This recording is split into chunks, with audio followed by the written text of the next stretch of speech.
Welcome back to the second half of the show. Dr. Hayes is still with us.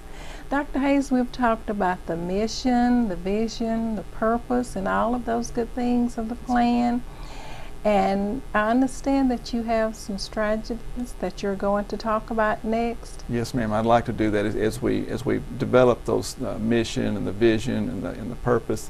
It now comes to the idea of, okay, now that you have those in place, what are you going to do about it? What are you going to do about those beliefs that you have? So this strategic plan really addresses what we're going to do about those beliefs. Great. Yes. And you have a PowerPoint for this? I do, yes, ma'am.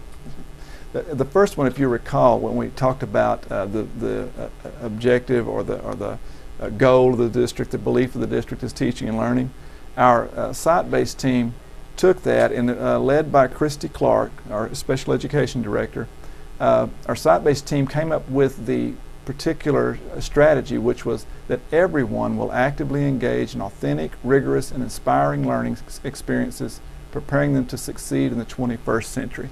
As you can see, that particular strategy encompasses a lot of things that we talked about in the last session. It talks about the idea that this world is ever changing, and it is a world of the 21st century. We don't realize it, but we're a decade into the 21st century. Yes. So we need to make sure that we are doing what that indicates right there, and it's very important for the students of Nacogdoches.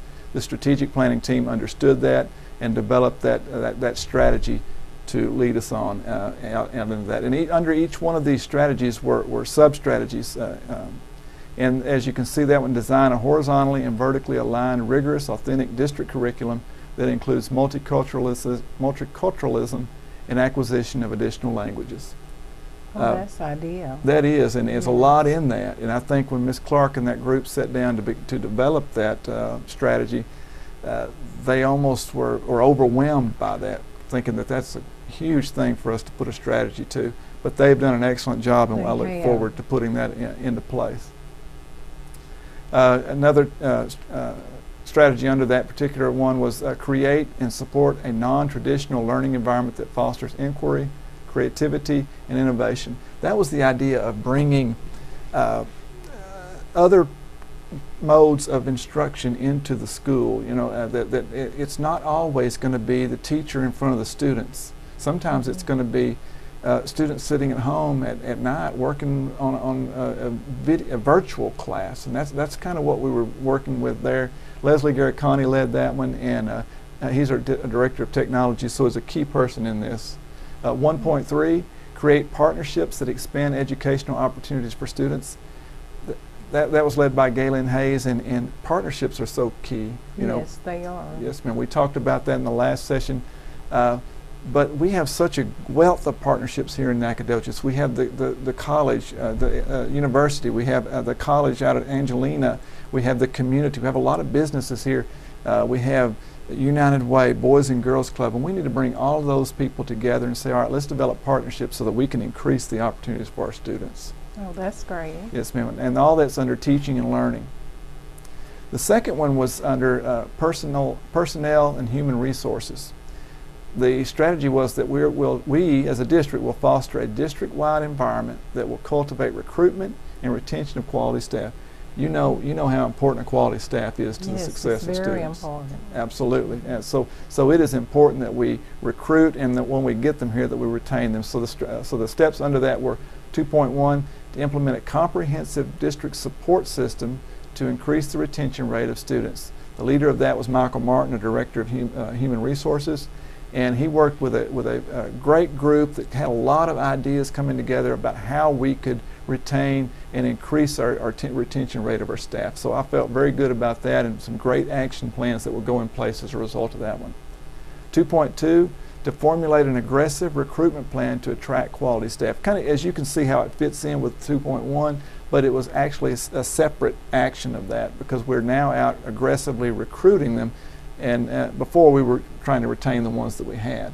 But we know that as our community is changing, we want to look for the highest quality staff, but we also want to look for staff members who represent who our students are. So that's key there. And the leader of that one was Mr. Rivera, who's the principal over at Mike Moses, and again, he led a great group in that, and they did a lot of good work. Oh, great. The third one, fund.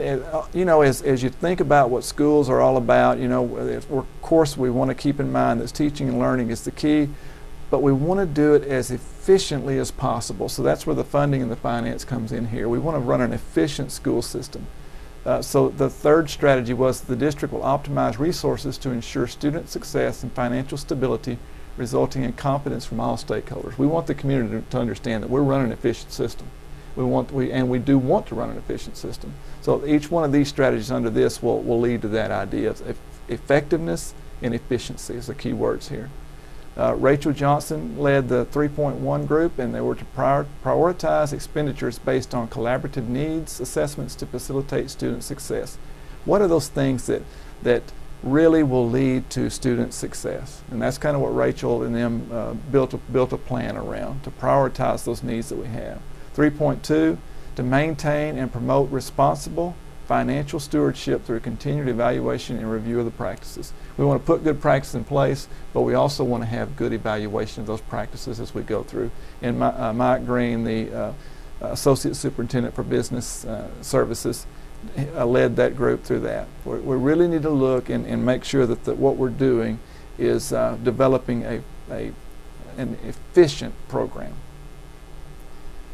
4, facilities, you know, just right along with finances, you got to have facilities to educate students. Yes, you have. And Nacogdoches is blessed with some nice facilities, but there are some things that we need to be working on. The fourth strategy there was design and maintain facilities that will address population growth and expand state-of-the-art programs, enhancing student performance and community involvement. We do have great facilities, but we need to understand that we do have a changing population.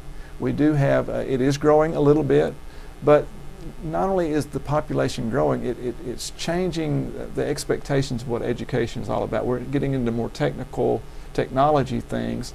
We want to provide more opportunities for our students in the way of certification, so sometimes our facilities are going to have to change.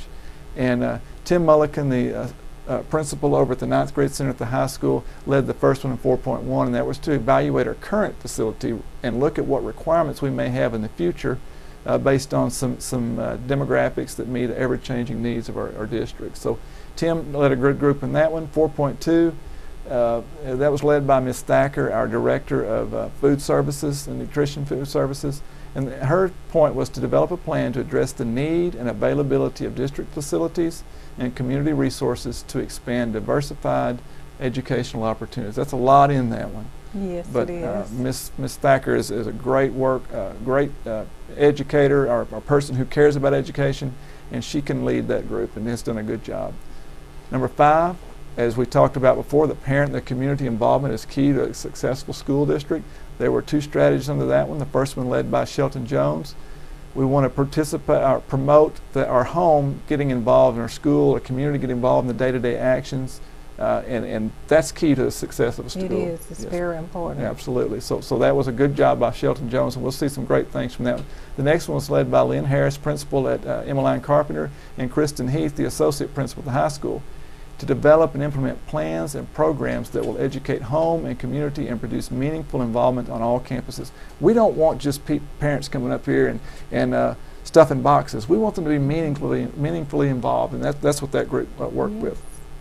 The final strategy there is communications. We know that Nacogdoches is a great school system. I believe that with all my heart. But it's important that we communicate that to our community. The first strategy there was led by Marty Prince.